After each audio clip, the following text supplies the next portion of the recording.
बिस्मिल्लाहिर्रहमानिर्रहीम, अस्सलाम वालेकुम, गुड मॉर्निंग और वेलकम करेंगे आपको इस शो में जिसका नाम है सुबह से आगे। इस उम्मीद और दुआ के साथ कि आप बिल्कुल खैरियत से होंगे और अपनी सुबह का आगाज़ कर चुके होंगे, बल्कि अपनी वीक का आगाज़ कर चुके होंगे। मेरा नाम अनम अहमद। मेरा नाम आयशा यूसुफ है। वीक के आगाज़ की मंडे की जब बात आती है ना तो बहुत सारे लोग मूवी बना लेते हैं कि हाय छुट्टियाँ ख़त्म हो गई हैं, दोबारा से ऑफिस, दोबारा से स्कूल जाना पड़ेगा। स्पेशली स्कूल वाले बच्चे जो होते हैं। आप मुस्कुरा रही हैं, मुझे लगता है आपको पर्सनल एक्सपीरियंस याद आ गया अपना। मेरा भी कभी कभी मूड नहीं होता मंडे को, मुझे लगता है कि भाई अभी तो छुट्टी। आप ये बताएं, ऐसी आपके साथ होस्ट है माशाल्लाह, आपके जो ऑडियंस है वो इतने प्यारे देखने वाले हैं, फिर भी आपको ये महसूस कभी कभी ऐसा होता है, डेली नहीं ऐसा होता। मैं मूड पे डिपेंड करता है। कभी बंदे का होता है कि यार थोड़ी सी छुट्टी और लंबी हो जाती, 2 दिन भी कम लगने लग जाते हैं। बहरहाल लेकिन आपको अगर अपना काम बहुत ज़्यादा पसंद होता है ना, समटाइम्स ये कहा जाता है, तो फिर आपको छुट्टियां जो है ना वो भी प्रॉब्लम लग रही होती है कि नहीं दोबारा से आप जाएं, ये भी मेरा प्रॉब्लम है। तो आपका काम जो है आपको पसंद होना चाहिए। और फिर मैं तो ये समझती हूँ कि आपको खुशी के मौके ढूंढने चाहिए। खुशियाँ जो है वैसे ही आपको ढूंढनी पड़ती हैं। कहा जाता है कि दुनिया की कॉन्स्टेंट स्टेट जो है ना वो गम है, तो उसके अंदर खुशी जो है कभी कभी आती है, तो ढूंढा कीजिए। और खुशी जो है ना वो एक डिसीजन होती है कि आज मैंने सोचा कि आज मैंने अच्छा दिन गुजारना है, तो डेफिनेटली आपका अच्छा दिन ही गुजरेगा। और पहली खबर इसलिए हमने आज चूज किया जो कि बहुत अच्छी है, बहुत अच्छी है और वो खुशी की भी है और त्यौहार के हवाले से भी है। कराची समेत मुल्क भर में हिंदू बरादरी आज दिवाली का त्यौहार मना रही है। घरों और मंदिरों को खूबसूरती से सजाया गया है और आपको पता है कि घरों में खुसूसी तौर पर खाने शाने भी बनते हैं, पकवान भी बनते हैं जब दिवाली का त्यौहार होता है। और मैंने देखा है कि बच्चे जो हैं वो अलग ही अपनी मौज मस्तियां कर रहे होते हैं, वो पटाखे फोड़ने में लगे हुए होते हैं, उनकी वो सेलिब्रेशन। अच्छा, मैं ये कहूँगी अनफॉर्चुनेटली मुझे आज तक कभी मौका नहीं मिला किसी दिवाली के त्यौहार को जाकर ऑब्जर्व करने, खुद से फिजिकली वहाँ पर मौजूद होने का, लेकिन मुझे हमेशा बड़ा फैसिनेट करता है। हमारे हिंदू बहन भाई जितने भी पाकिस्तान के अंदर मौजूद हैं वो बड़ा खुशी खुशी मना रहे होते हैं, तो उनके बारे में हम खबरें दे रहे होते हैं।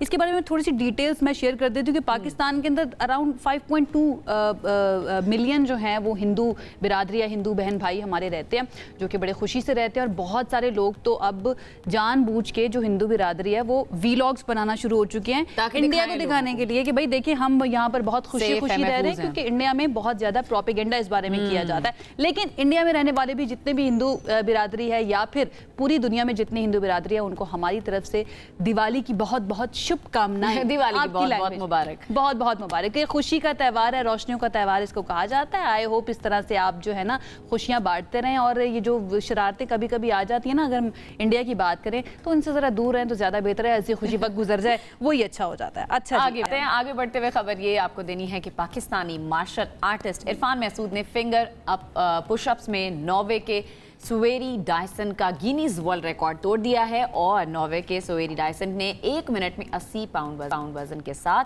38 फिंगर टिप पुशअप्स किए थे। और इरफान महसूद ने 1 मिनट में 42 पुशअप्स करके उनका ये रिकॉर्ड तोड़ दिया। फिंगर टिप्स यानी कि यूं करके, पता नहीं किस ऐसे की होंगी। अरे वाह, क्या बात है, वो दिखा भी रहे हैं हमें। ये इरफान महसूद ये पुशअप्स कैटेगरी में बड़ा मुश्किल है। अच्छा, वर्ल्ड लेवल पर सबसे ज्यादा 70 रिकॉर्ड कहा जा रहा है कि अभी तक बना चुके हैं। उन्होंने अब तक 100 पाउंड, 80 पाउंड, 60 और 40 पाउंड वजन के साथ सबसे ज्यादा वर्ल्ड रिकॉर्ड्स अपने नाम किए।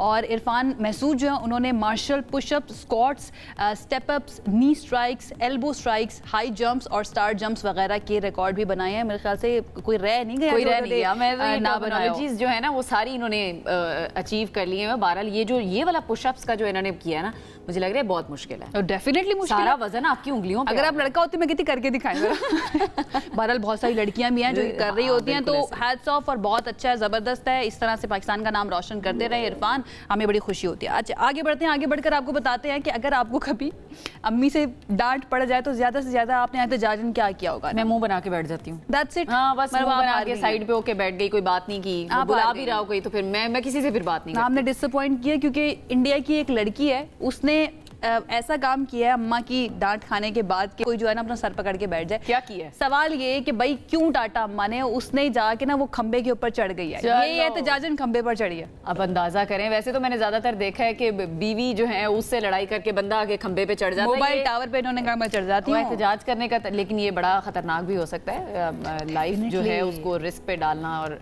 ठीक है, एहतजाज आपने करना है, किसी और तरीके से कर लें कुछ। उसने कहा कि मैं जरा ऊंचाई पे जाकर एहतजाज करूं ताकि मेरी आवाज़ को भी ज़्यादा सुना जाए और मुझे देखा भी जाए कि देखो भाई मैं एहतजाज करूं। अदरवाइज़ होता ही है ना कि इस बात को कोई इतना ज़्यादा मसला समझता ही नहीं है कि अम्मा ने डांट भी दिया तो कोई मसला नहीं। उसने कहा कि नहीं, ये बहुत बड़ा मसला है और मैं चाहती हूँ कि मुझसे मुज़ाकरात करने के लिए इंतजामिया भी आए और मेरे माँ बाप भी आए और अम्मा आए खास तौर पर, ताकि दोबारा क्यों आप इतना परेशान करें। ये हरकतें बिल्कुल ठीक नहीं है, ना ही जस्टिफाइड है। खंबों पे चढ़ रहे हैं, कभी किस तरह से एहतजाज करें, अम्मा अब्बा डांट देते हैं, कोई ऐसे मसले वाली बात नहीं। मेरे अम्मा बहुत है ना, उन्होंने नीचे उठा के मुझे पहले तो धुलाई करनी थी अच्छी तरह से कि ये हुआ क्यों है। तो बहरहाल ये वाली सिचुएशन थी, हमने सोचा आपके साथ करें।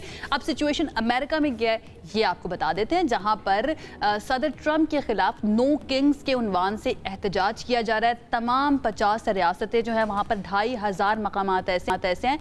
70,000 से ज़ायद शहरी सड़कों पर निकले हैं और ट्रंप के खिलाफ मुजाहरा किया जा रहा है कि कोई किंग नहीं है यहाँ पे, नो किंग। 70 लाख से ज़ायद मुजाहिरीन निकले और अमरीकी सदर डोनाल्ड ट्रंप ने उनको जवाब भी दिया। अमरीकी सदर ने खुद को बादशाह बना लिया, फिर सुनहरा ताज पहनकर लड़ाका तैयारा उड़ाया और अपने खिलाफ एहतजाज करने वाले मुजाहिरीन पर गन गिरा दिया।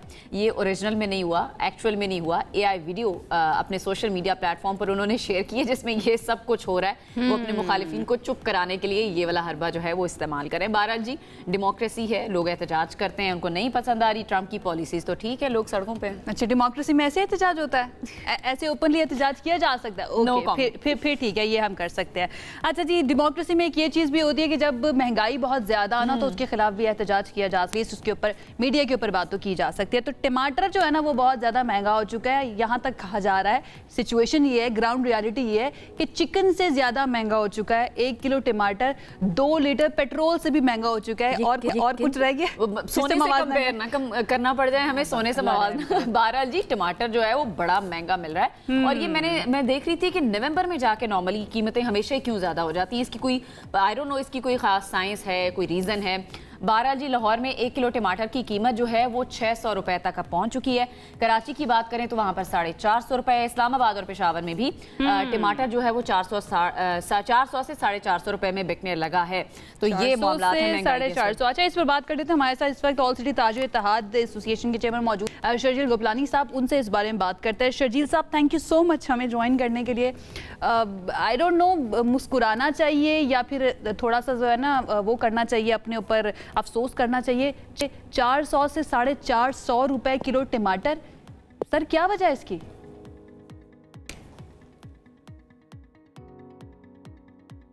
शर्जील साहब, आप सुन पा रहे हैं? आई थिंक उनको आवाज नहीं जा रही है।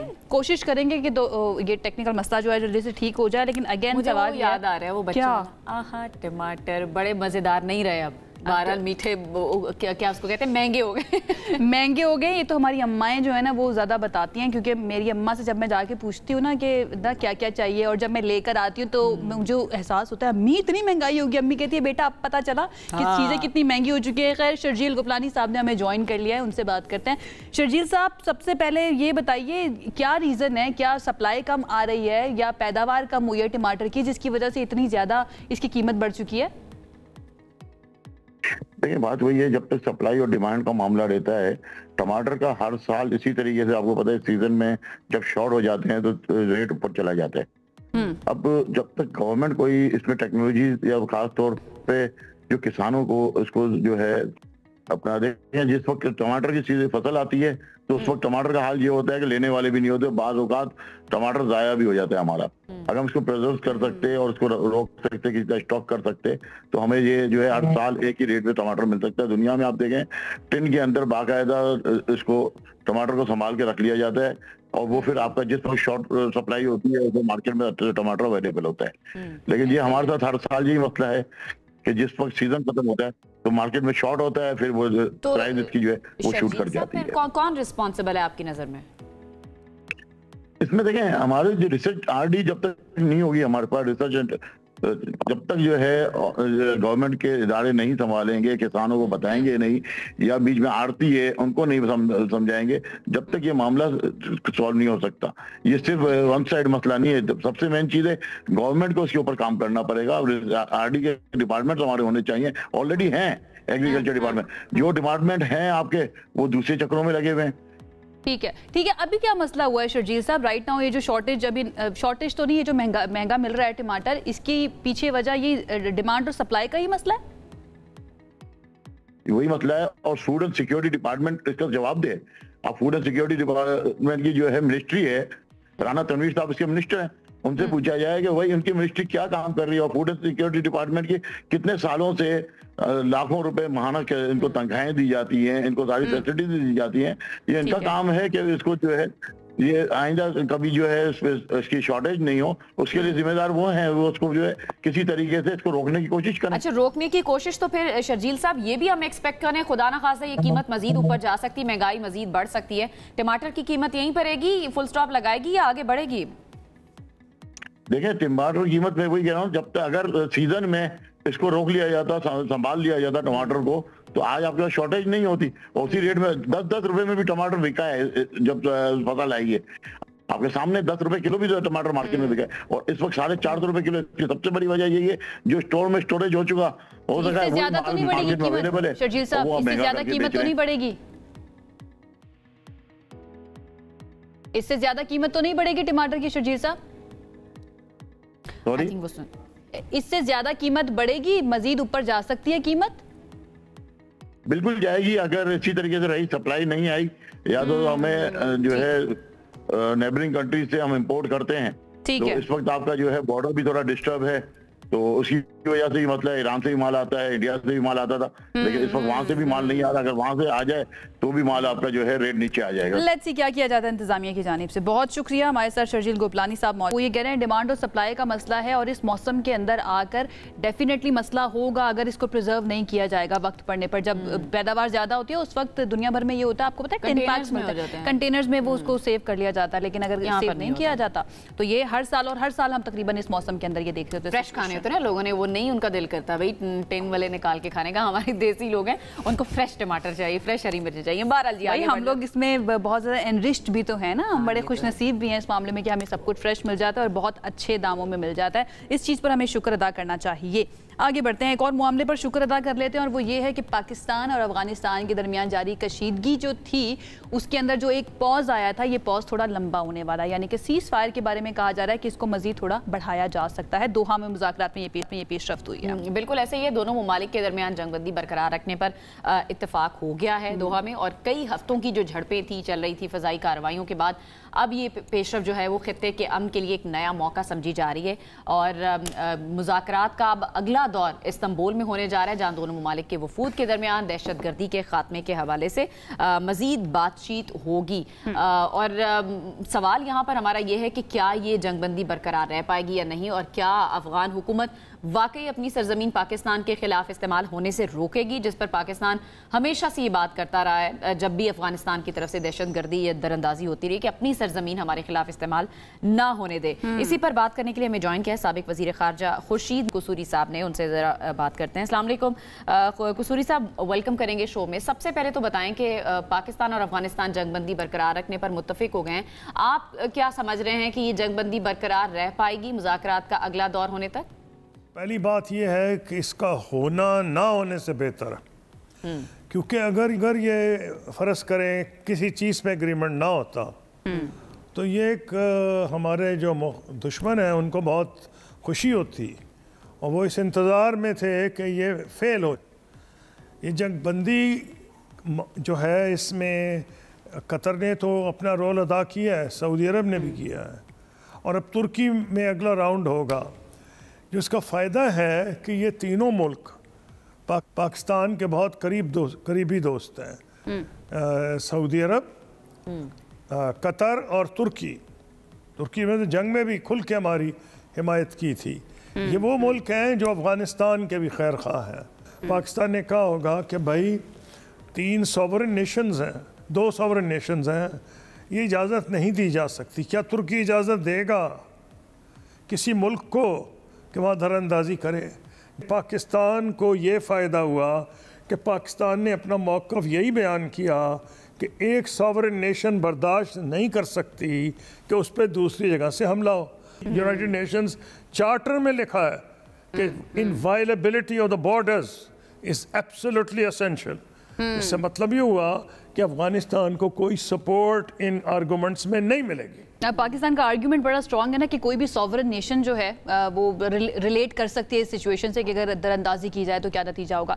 अच्छा कसूरी साहब, हम इस पॉइंट पर ये समझने की कोशिश कर रहे हैं कि क्योंकि ये जो जंग बंदी है इसको थोड़ा सा बढ़ा दिया गया है, अगला मरहला जो होगा वो इस्तांबुल में होने जा रहा है मुज़ाकरात का, उस पर क्या फोकस हो सकता है पाकिस्तान का या क्या होना चाहिए? अफगानिस्तान ने यह मसला इस्तांबुल में भी उठा दिया तो उसका जवाब यह है कि नहीं जी अच्छा ये बात है तो हम आपकी मदद करते हैं, हम आपको बताते हैं कौन से ठिकाने हैं, आए मिल के हमला करें।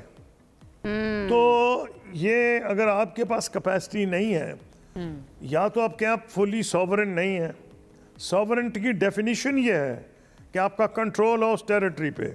अगर आप ये कह रहे हैं कि आप के पास नहीं है तो आप फुल्ली सॉवरेन नहीं है। पाकिस्तान आपका दोस्त होते हुए ये कोशिश करेगा कि आपकी मदद करे और आप पूछें। हमारा अफ़गान कौम से कोई झगड़ा नहीं, ये मैं बिल्कुल वाज़ेह करना चाहता हूँ।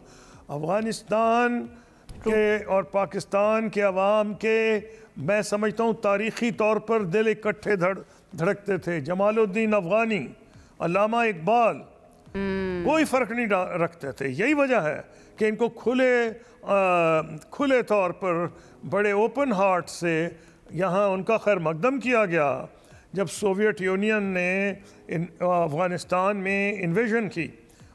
इसी वजह से तो हमें अफ़गान लोगों से तो कतन कुछ नहीं, अगर गिला है तो मौजूदा हुक्मरान जो तालिबान अपने आप को कहते हैं, हालांकि तालिबान का जो है कुछ सेंस नहीं बन रहा। तालिबान स्टूडेंट्स होते हैं, हो सकता है एक वक्त ये स्टूडेंट्स हों, अब तो स्टूडेंट्स नहीं है, ये हाकिम है अफ़गानिस्तान के।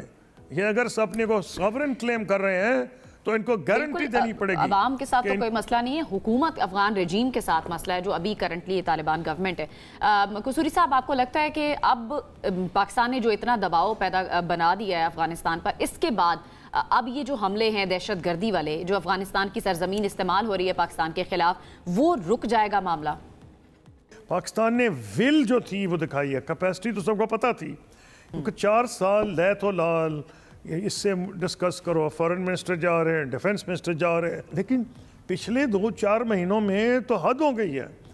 नौजवान बच्चे 19-19, 20-20 साल के फौजी अफसर और हमारे जवान शहीद हो रहे हैं, सिविलियन शहीद हो रहे हैं, पुलिस वाले जिनकी ब्रेवरी को मैं सलूट करता हूँ क्योंकि उनका कम लोग नाम लेते हैं। फ्रंट लाइन में तो वो हैं, सबसे ज़्यादा तो उन पे हमले होते हैं, उन पे ये भी हमले होते हैं जो सुइसाइड बॉम्बर्स के हैं। तो कितना कोई मुल्क बर्दाश्त करेगा? अब साबित कर दिया पाकिस्तान ने कि ये बर्दाश्त नहीं किया जाएगा, ये पाकिस्तान का न्यू नॉर्मल है।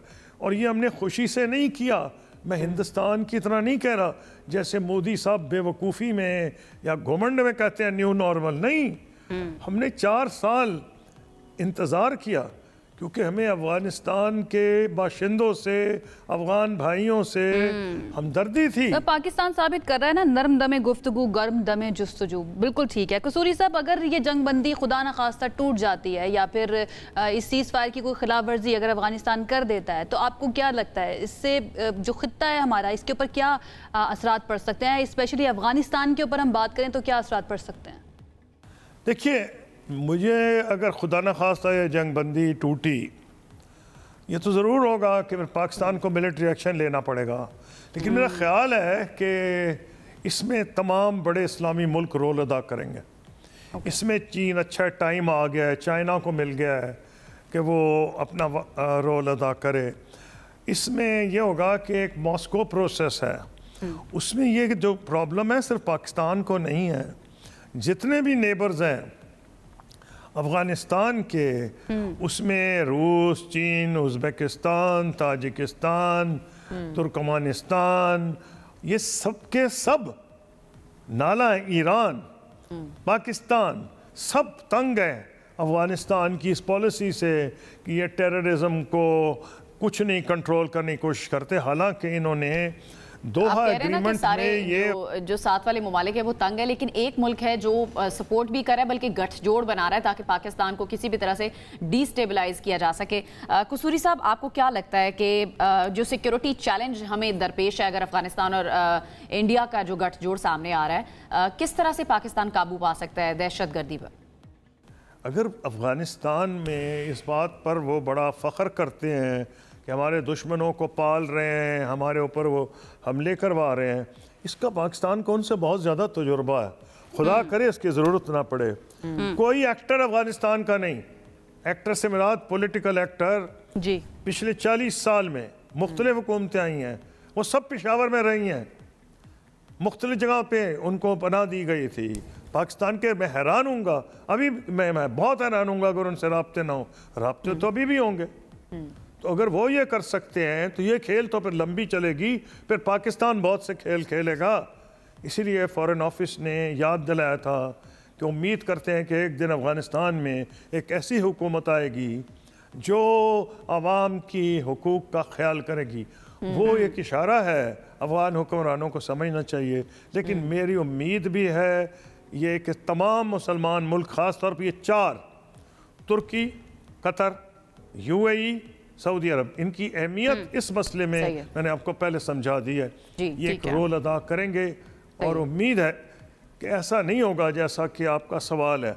खुदा ना करे वैसा हो, वो खित्ते के लिए बुरा होगा और अफगानिस्तान को ये समझना चाहिए पाकिस्तान एक न्यूक्लियर पावर है और वो किसी और के लिए मर्सनरीज फॉर हायर ना बने, क्योंकि उनके अपने लिए अच्छा नहीं होगा। बहुत शुक्रिया खुर्शीद महमूद कसूरी साहब हमारे साथ मौजूद थे, अफगानिस्तान और पाकिस्तान की सिचुएशन पर बात कर रहे थे। अच्छी खबर ये है कि जंग बंदी जो है वो थोड़ी बढ़ चुकी है। लेट्स होप कि ये सीज फायर इसी तरह से बरकरार रहे और मुज़ाकरात के जरिए मसले का हल निकले। एक ब्रेक की तरफ जाते हैं, वापस आएंगे, हमारे साथ रहिए। ब्रेक के बाद आपको कहेंगे खुशामदीद। थोड़ी सी बात अब कर लेते हैं मौसम की। मौसम तब्दील हो रहा है, हम कह ही रहे हैं काफ़ी अरसे से सर्दी आ रही है, लेकिन दिन का टाइम जब होता है ना तो काफ़ी गर्मी हो जाती है। टेम्परेचर जो है वो काफ़ी अच्छा खासा होता है, लेकिन अब शाम के टाइम पे और अर्ली मॉर्निंग में काफ़ी कमी आ गई टेम्परेचर में और रातें थोड़ी सी ठंडी हो गई, वो जो मैं बात करी थी। लेकिन क्यों हंस रही हैं आप? नहीं, मैं वैसे ही ऐसे में कह रही हूं, रातें बहुत अच्छी हो चुकी है, ये हम कह सकते हैं। मैं ये कह रही हूं। हाँ, तो वो ठंडी इस तरह की रात हो चुकी है कि आप इजीली एंजॉय उसको कर सकते हैं। बहरहाल जी, रात के औकात के डाटा के मुताबिक दिन का दर्जा हरारत जो है वो तकरीबन 30 से 32 डिग्री सेंटीग्रेड के इर्द गिर्द बताया जाता है, जबकि रात का कम से कम दर्जा हरारत 20 से 22 डिग्री सेंटीग्रेड तक चला जाता है, जिसकी वजह से आप जब अगर बाहर जाकर बैठते हैं, दोस्तों के साथ जा रहे हैं, वॉक करने जा रहे हैं, तो बड़ा अच्छा लगता है, इंजॉय कर रहे होते हैं। खैर, रवा हफ्ते मौसम के बारे में भी जानने की कोशिश करेंगे और ये भी पेशगोई की जा रही है कि आने वाले दिनों में थोड़ा सा वक्त जो है ना अभी लगेगा मजीद ठंडा होने में। हाँ, वैसे कह रहे हैं कि इस बार सर्दी ज्यादा पड़ेगी, एक्सपेक्टेशंस यही हैं कि पहले से ज्यादा रिकॉर्ड टूटेंगे, अच्छी खासी ज्यादा। बहरहाल जी, मौसम के बारे में आपको बताएंगे, लेकिन हमारी सियासत के अंदर मौसम आपको पता है कभी नीचे होता है, कभी ऊपर चला जाता है। आजकल सिचुएशन जो है वो स्पेशली KPK की बात की जाए तो काफी ज्यादा वॉलेटाइल सी नजर आ रही है, क्योंकि एक नया बाब जो है सियासत का खैबर पख्तूनख्वा में शुरू हो चुका है। नौ मुंतखब वज़ीर आला सुहेल आफरीदी के हल्फ उठाने के बाद अब सबकी नजरें इस तरफ हैं कि उनकी काबीना यानी कि उनकी टीम कौन कौन होगी। सवाल यह है कि नई टीम कब तक तश्कील पाएगी और किन बुनियादों पर वुज़रा का इंतखाब किया जाएगा। बहुत से अहम सवालात हैं जिनका जवाब जानने की कोशिश करेंगे। अब सवालात ये भी हैं कि अहलियत, कारकर्दगी और सियासी तवाज़ुन, ये तो वो चीज़ें, ये वो पैरामीटर्स हैं जिनका ख्याल रखा जाता है जब काबीना बनाई जाती है, लेकिन क्या इनको मद्देनजर रखा जाएगा? अपेरेंटली क्या इनको मद्देनजर रखा जाएगा, ये एक बड़ा सवाल है। सूबे को इस वक्त जिन बड़े चैलेंजेस का सामना है, क्या उन चैलेंजेस पर काबू पाने की कोशिश की जाएगी, उन पर फोकस किया जाएगा या नहीं, जिसमें महंगाई है और बेरोजगारी है और बहुत सारे मसाइल हैं। मुझे लगता है हर इलाके के, हर सूबे के अपने अपने अलग ही मसाइल होते हैं, तो इन सब पर काबू पाने की क्या कोशिश की जाएगी? अच्छा, एक और इल्जाम भी अक्सर जो है ना वो लगाया जाता है कि ये जो सिलेक्शन की जाती है ना, ये फेवरेटिज्म की बुनियाद पर भी की जाती है कि क्योंकि वो वजीर आला का बड़ा फेवरेट था, क्योंकि वो वजीर आजम का या किसी भी लीडर का फेवरेट था, तो इस वजह से इसको सेलेक्ट किया। सच है, कहीं ना कहीं पाकिस्तान में रहते हुए बहुत सारी जगहों पे आप किसी को कहेंगे ना, आपसे सबूत मांग लिया जाएगा कि भाई बताएं क्या सबूत है। मैं किसी का नाम लेके नहीं कह रही, मैं ये नहीं कह रही कि यहाँ पर हो रहा है, बट पाकिस्तान में रहते हुए हमें पता है बहुत सारी जगहों पे मेरिट जो है वो कॉम्प्रोमाइज हो जाता है। अल्लाह करे यहाँ पर ऐसा ना हो और काबीना जो जहाँ पर होना चाहिए जिसको, वो वहीं पर ही हो और उसी काबीना का हिस्सा जो है हमारे साथ सूबाई इंफॉर्मेशन सेक्रेटरी मलिक अदील साहब मौजूद है, उनकी तरफ चलते हैं और उनसे इस बात जान लेते हैं कि कब तक बनेगी नई काबीना और उसमें कौन कौन पोटेंशियली शामिल शामिल हो सकता है। बहुत शुक्रिया मलिक अदील साहब हमें ज्वाइन करने के लिए। सबसे पहले तो यही सवाल कि कब तक ये टीम तश्कील पाएगी, कब तक ये काबीना बन जाएगी नए वज़ीर आला की? उन्होंने कुछ जितने भी हमारे पार्लियामेंटेरियंस हैं, MPs हैं खैबर पख्तूनख्वा के, वो इमरान खान के सामने रखेंगे उनको, और इंशाल्लाह उम्मीद है कि मंगल को जब मुलाकात होगी और उसमें इंशाल्लाह ठीक है फर्स्ट फेज उसका काबीना का इंशाल्लाह मुकम्मल। ठीक है अफरीदी साहब, ये बताएगा क्या कंडीशंस हैं जिनकी बुनियाद पर, किन बुनियादों पर तश्कील दी जा रही काबीना? क्या वही जो हम शुरू में बात कर रहे थे, क्या अहलियत और सियासी तवाज़ुन को ज़्यादा तरजीह दी जाएगी या क्या क्राइटेरिया होगा?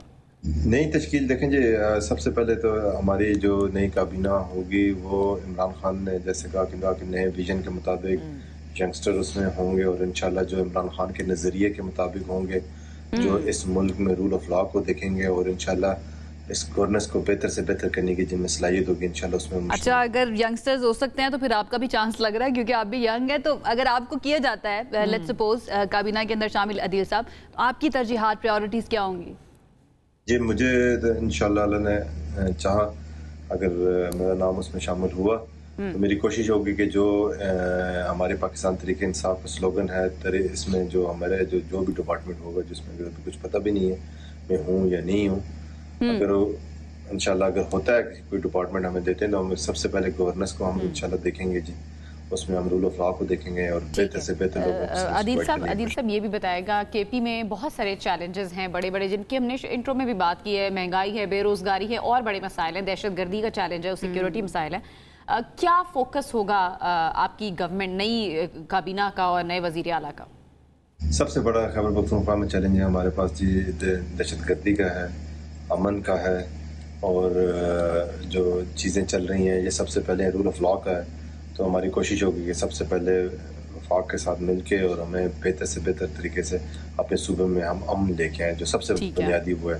उसके बाद इंशाल्लाह गवर्नेंस और बाकी चीज़ें भी हमें चैलेंजेस हैं हमारे पास, फंडिंग का वफाक की तरफ से बड़ा इशू आता है, लेकिन इंशाल्लाह हमारी कोशिश होगी कि जो लिमिटेड हमारे पास रिसोर्सेज है उसके मुताबिक हम।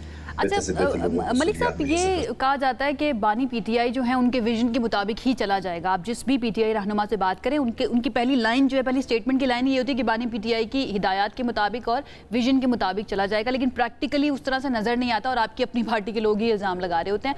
अब ये नई काबीना जो बनेगी इसके अंदर हम कितना एक्सपेक्ट करें कि वो बानी पीटीआई की हिदायत के मुताबिक ही होगी और उन्होंने जो पॉलिसियाँ तश्कील दी हैं उसके मुताबिक ही होगी?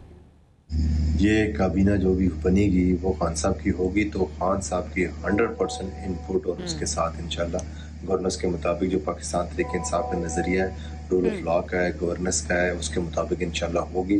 जैसा कि पहले भी चलता आया है, जैसे हमारा सिलसिला चल रहा है कि सेहत कार्ड और बाकी हमारे जिस तरह प्रोजेक्ट चल रहे हैं खान साहब के नज़रिए के मुताबिक, और भी जो भी उनकी फीडबैक आएगी जो होगी 100%। इंटरेस्टिंगली अदील साहब जो आप कह रहे हैं ना, पहले भी जैसा चलता आया है, पहले तो काफ़ी मसले मसाइल भी चलते आए हैं, इख्तलाफात भी चलते आए हैं। लेट्स होप के आगे आने वाली जो टीम है उसके अंदर इस तरह के इख्तलाफात नहीं होंगे और ग्रुपिज्म की जो बातें हैं वो सामने नहीं आएंगी। बहुत शुक्रिया मलिक अदील साहब हमारे साथ मौजूद है, पाकिस्तान तहरीक इंसाफ के रहनुमा।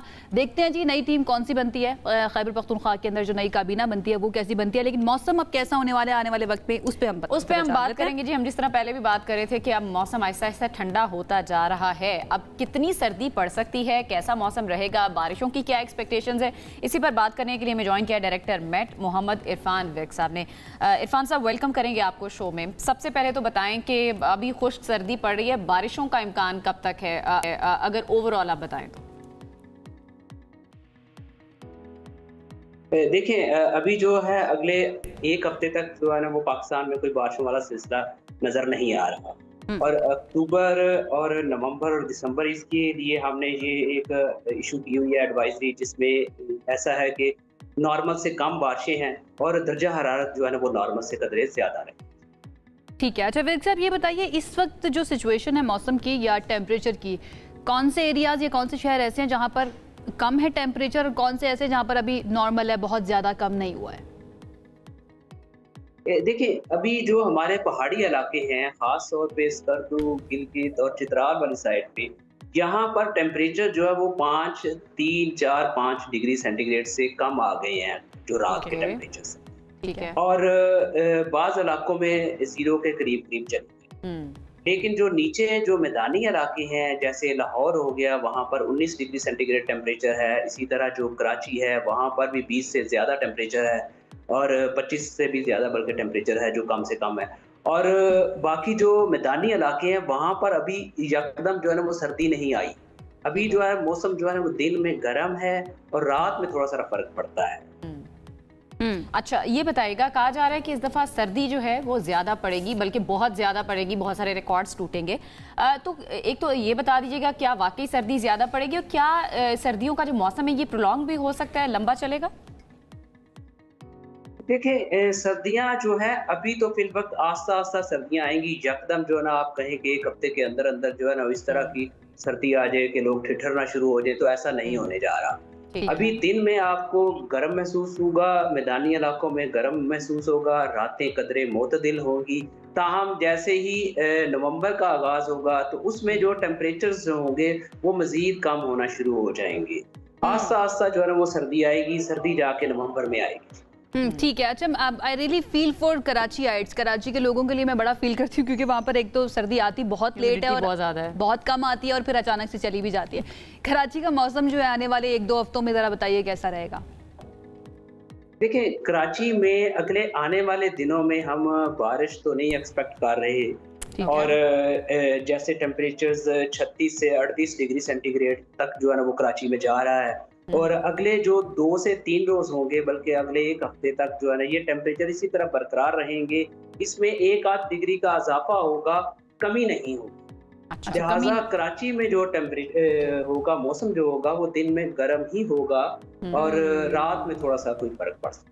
I am really sorry Karachi वालों, आपको और इंतजार करना पड़ेगा। बहुत शुक्रिया इरफान विर्क साहब, डायरेक्टर मेट हमारे साथ मौजूद हैं, मौसम के बारे में बता रहे थे। अभी थोड़ा वक्त और बाकी है, मैं कहूंगी कि ये वाले मौसम को भी एंजॉय कीजिए, और जो एंजॉय करने वाले होते हैं ना, मौसम एंजॉय करते हैं। आगे तो एक्सट्रीम वेदर आ जाएगा ना, ठंड में आप तो और ज्यादा एंजॉय करने वाली हैं, है ना? आपके घर में आपने नहीं बताया एक इवेंट आने वाला है। बहरहाल जी, ये मौसम के बारे में हमने आपको बता दिया। एक ब्रेक की तरफ जाते हैं, ब्रेक से वापस आएंगे तो मजीद बात करेंगे, साथ रहिए।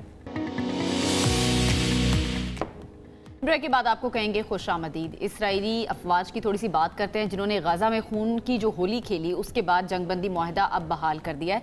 गजा में सुरंगों समेत हमास के दर्जनों अहदाफ पर 120 रॉकेट हमले फायर किए।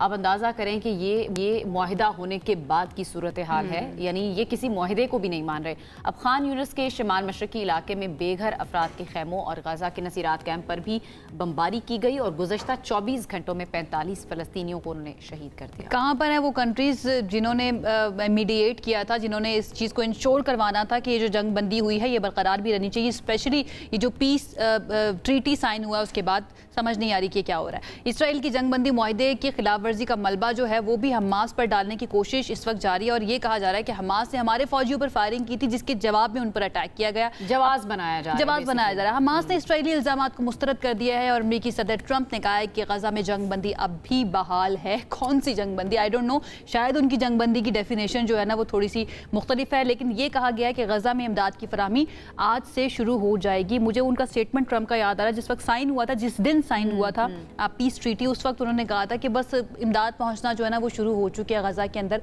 और एक मरतबा फिर से वो कह रहे हैं कि आज से इमदाद पहुंचना शुरू होगी। आई डोंट नो इंतजार जो है वो किस चीज़ का किया जा रहा है। खसलत है ना ये इसराइल की और फिर अमेरिका की भी, बार बार आपको स्टैप करते हैं, लेकिन ये खसलत कभी नहीं बदल सकती। मुझे नहीं लगता, अल्लाह करे ये सही हो कि इस पर अमल दरामद हो जाए जो मुआहिदा हुआ है, लेकिन इनकी खसलत को देखते हुए ऐसा नजर नहीं आ रहा। फिलहाल तो इसके आसार जो हैं वो नजर नहीं आ रहे। बांग्लादेश की तरफ चलते हैं आपको, लेकिन वहाँ पर ढाका के एयरपोर्ट पर आग लगने का ये खौफनाक वाकया पेश आया, जिसकी वीडियो सोशल मीडिया पर बहुत वायरल हुई है। आग ने शाह जलाल इंटरनेशनल एयरपोर्ट के कार्गो सेक्शन को देखते ही देखते अपनी लपेट में ले लिया, जिसके मनाजिर भी इस वक्त हम आपको दिखा रहे हैं। इसकी वजह से तमाम परवाजें डेफिनेटली मनसूख होनी ही थी, उनको मनसूख कर दिया गया और आग पर काबू पाने के लिए फ्लाइट ऑपरेशंस बहाल जो है काबू पाने के बाद इसको बहाल किया गया है। लेकिन ये जो आग थी ये बहुत ही खतरनाक किस्म की थी, काफी शदीद आग स्वेयर थी, बहुत ही ज्यादा स्वेयर थी। इसके ऊपर काफी मेहनत करनी पड़ी आग पर काबू पाने के लिए, लेकिन हम लगने की वजह क्या है पता नहीं, इन्वेस्टिगेट किया जा रहा होगा अभी। बहरहाल जी मनाजिर भी आपको दिखा रहे हैं, साथ साथ आग पर काबू पाने के जो हैं वो आपको दिखा रहे हैं। वजूहात जो है उसका तयन अभी तक नहीं हो सका है। हमें एक ब्रेक की तरफ से वापस आएंगे, दीगर सेगमेंट्स पर बात करेंगे, हमारे साथ रहिए। Welcome back. आपको कहेंगे पाकिस्तानी शोबिज इंडस्ट्री के सीनियर और बावकार अदाकार अयाज खान अपने बाकमाल फ़न, मतवाज़न शख्सियत और खुशगवार मिजाज के लिए जाने जाते हैं। हाल ही में उनकी एक वीडियो जो है वो वायरल हुई और वो वायरल वीडियोस को देखकर बहुत ही खुशी भी मिली, क्योंकि जब दो मुल्क के ताल्लुकात अच्छे ना हों तो उनके दरमियान जो आर्टिस्ट होते हैं, जो फनकार होते हैं, वो बहुत अच्छा रोल प्ले कर सकते हैं। और पाकिस्तानी आर्टिस्ट जो हैं उन्होंने हमेशा ये कोशिश की है कि अच्छा रोल प्ले किया जाए। ऑल्दो हम ये जानते हैं कि भारतीय अदाकार या आर्टिस्ट जो है उनकी तरफ से भी कोशिश की जाती है, लेकिन उनको इतना बाउंड कर दिया जाता है कि डर खौफ इतना ज़्यादा उनको दे दिया जाता है कि वो चाहते हुए भी कोई बात जो है अच्छी बात पाकिस्तानी अदाकारों के लिए नहीं कह पाते। इस मुलाकात के बारे में आपको थोड़ा सा बता देते हैं कि उनकी मुलाकात हुई भारत के मारूफ मज़ाहिया अदाकार जॉनी लीवर से। अयाज खान ने उन्हें रिवायती सिंधी अजरक तोहफे में दी और दोनों के दरमियान हल्की फुल्की मज़ाहिया अंदाज में गुफ्तगू भी हुई। ज़रा वो गुफ्तगू सुनवा देते हैं, फिर वापस आएंगे, अयाज साहब से आपकी मुलाकात करवाएंगे।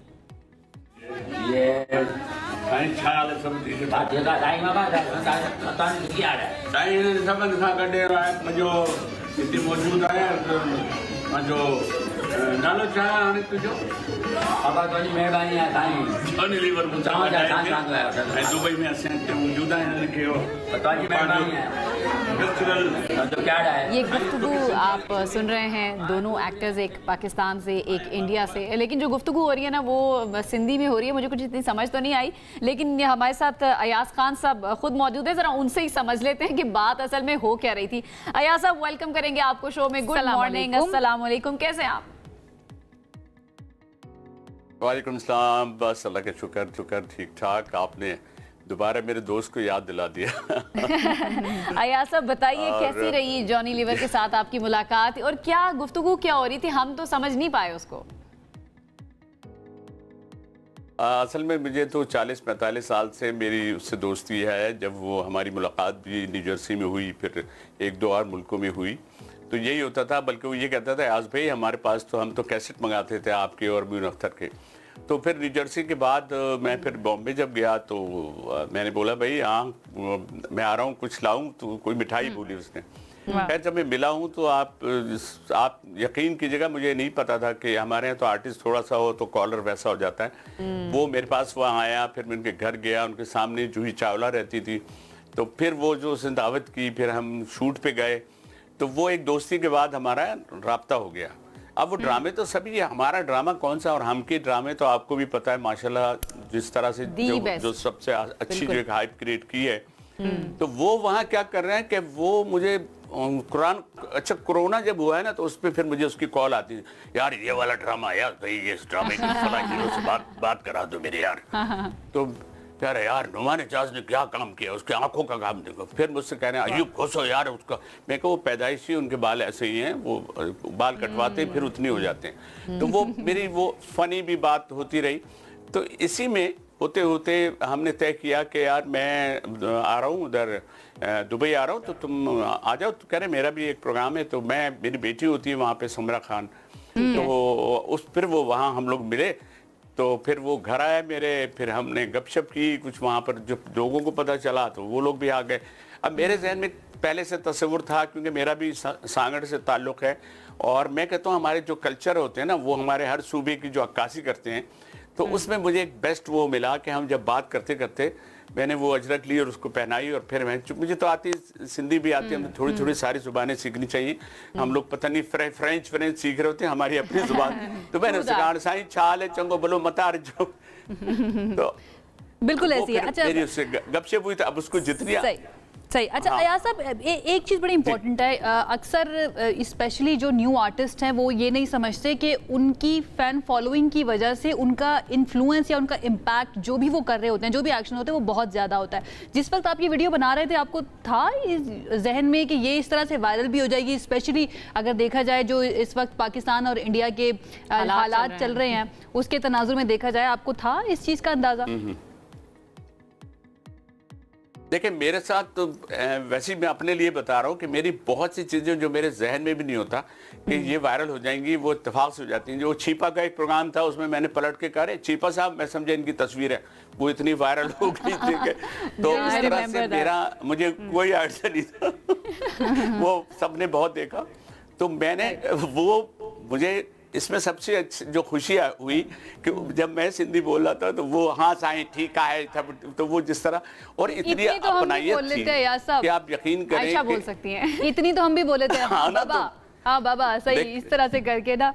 अच्छा अयाज साहब, मैं ये जानना चाहूंगी कि इंडिया और पाकिस्तान के जो हालात चले या फिर हमने माजी में भी देखा, तो ये जो दोस्तियां होती हैं आर्टिस्ट की, क्या उनके ऊपर या आपकी स्पेसिफिकली हम बात कर लेते हैं, जो जॉनी लीवर से दोस्ती है इतने सालों से, इतनी दिहाइयों से इनफैक्ट, उसके ऊपर कोई असर होता है या फिर आप लोग बस हंसी मजाक में उड़ा देते हैं कि ये क्या कर रहे हैं सियासतदान?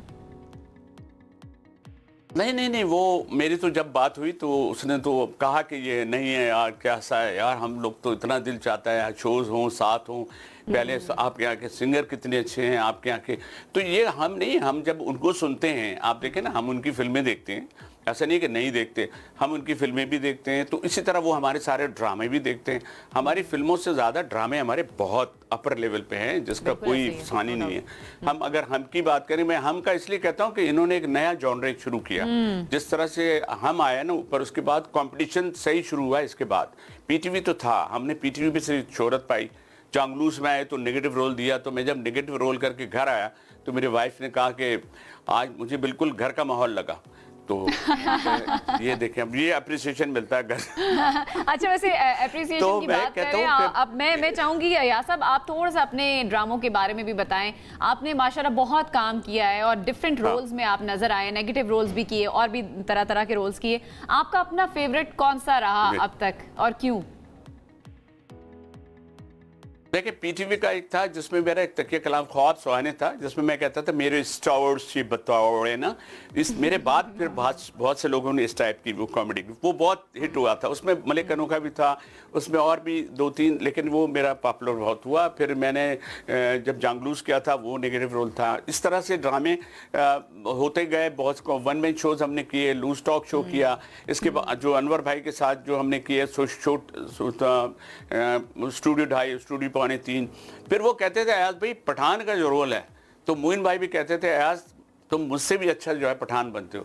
तो मैंने कहा पठान के लिए तो कैफियत भी काफ़ी होती है, लेकिन बहरहाल वो मैंने वो किया। और इतना काम करने के बाद भी अब भी वो, फिर मैंने जब तालीम बालगा में मुझे कहा कि जो उसमें आपने ये रोल करना है, फिर बुलबुलत में एक एपिसोड के लिए आया था, लेकिन वो शेर खान तो ऐसा पॉपुलर हुआ है, लेकिन मुझे उसका ये फायदा भी था ना, उसमें मैं जी भर की शादियां की हैं, कम से कम 17 शादियां की है, तो ऐसी तो किसी की किस्मत में भी नहीं। हालांकि ड्रामा खत्म पैसा हजम।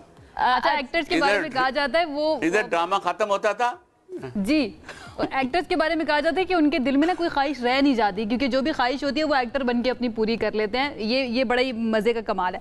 अच्छा अयाज साहब, ओवर द ईयर्स आपको क्या नज़र आता है, हमारी शोबिज़ इंडस्ट्री किस तरह से तब्दील हुई है, या फिर जो इन्फ्लुएंस उसका पहले था, या फैंडम हमें जो पहले एक्टर्स का नज़र आता था, क्या अभी भी वैसा ही है या आपको तब्दीली नज़र आती है सोशल मीडिया के आने के बाद, इस खास तौर पर? ठीक है, सोशल मीडिया का तो सेंसरशिप ही कोई नहीं है, उसमें तो बहुत सी चीज़ें इतनी गलत होती हैं, लेकिन कभी कभी आपको पता है कि बहुत सी बुराइयां जो हैं देखने के बाद आदमी कहता है ये क्या बकवास है, लेकिन वो देख लेता है। तो वो जो लोगों की कुछ चीज़ें जो बढ़ जाती हैं कि लोग, अरे मेरी व्यूअरशिप बढ़ गई, इतनी गलत। मगर हम अपने माशरे के लिए जो काम करें ना, जो हमारे लिए ड्रामा, जैसे ड्रामे हैं, आप ये समझिए कि ड्रामे का स्क्रिप्ट के बगैर, पढ़े बगैर कितने तो आप लोगों ने उसके वो लगाई बाउंड्रीज हैं कि भाई ये नहीं होने चाहिए। पर आपके यहाँ तो खैर फीमेल को ज़रा जो सपोर्ट जिस तरह दिया जाता है, उसमें उनको बताया गया है कि कामयाबी में जो हम, ये मर्दों में नहीं है, ये ख़वातीन जो है ना, वो उनमें कामयाबी में देखिए कहाँ तक पहुँच गई हैं बाप। तो अब मैं समझता हूँ कि सोशल मीडिया में किसी चीज़ से आ जाना जो वो पॉपुलैरिटी तो होती है, लेकिन वो उसमें मेहनत क्या है। आपने कोई एक लाइन बोल दी, 2 लाइन बोल दी, आप मशहूर हो गए, लेकिन ये इसमें बड़ी मेहनत है। आप पूरा ड्रामा करते हैं, फिर आप 1-2 में तो लोग कहते हैं ये क्या दिखा रहे हैं, ये तो गलत है, ये तो हमारे माशरे में नहीं। फिर उनको ये बताया जाता है कि इसका एंड देखिएगा कितना बुरा होगा। तो अभी जो नई जनरेशन है, अभी मैंने बाहर भी देखा, बात काट रही हूँ, जो नई जनरेशन है जो एक्टिंग की ही फील्ड में है, मैं उनके बारे में पूछना चाह रही हूँ। उनमें और आप लोगों का जो एक अलग से एक जॉनरा था, और आपके जो कलीग्स थे, जिस तरह से वो काम किया करते थे, वो एक जो टाइम पीरियड था, और अब के जो एक्टर्स हैं या जो नए बच्चे आ रहे हैं, आपको उनमें क्या डिफरेंस फील होता है प्रोफेशनलिज्म में, एटीट्यूड वाइज? देखिए, एटीट्यूड को मैं पहले कह देता हूँ, क्योंकि एटीट्यूड हमें जो है ये बहुत सबसे पहले तो इसको नीचे रखना चाहिए हमको, क्योंकि देखिए हर चीज़ का सवाल है। आप करेंगे, आज करेंगे, आपके सामने कंपटीशन में जैसे दूसरा आए आप यहाँ आ जाते हैं फौरन। तो अपने आप को मेंटेन करना, अपने आप को एटीट्यूड से, एक्टिंग से नहीं। देखिए एक्टिंग से तो अवार्ड सबको मिलते हैं, लेकिन आपका ओवरऑल जो है अंदाज जो है वो अच्छा होना चाहिए। मैं तो कहता हूँ व्यूअर्स सारे सब कुछ वो होते हैं, वो आपके लिए 2 लाइन अगर लिख देंगे तो आप गए। तो इसलिए ये जो ऐसी चीज़ के जी मैं तो अल्लाह के लिए सिर्फ होता है। हम कितनी शोहरत पाले, लेकिन हमें कोई अगर गरीब सा बंदा मिलता है, मैं अपनी बता रहा हूँ, मैंने देखा गाड़ी में मैं बैठा था, वो कहना अल्लाह के नाम पे थे, तू टीवी पे आता है ना। मैंने कहा भाई तुम्हारे पास टीवी भी है? तो मगर मैं तो आप देखें, तो मैं उससे मिला, मैं उसके साथ फोटो खिंचवाया।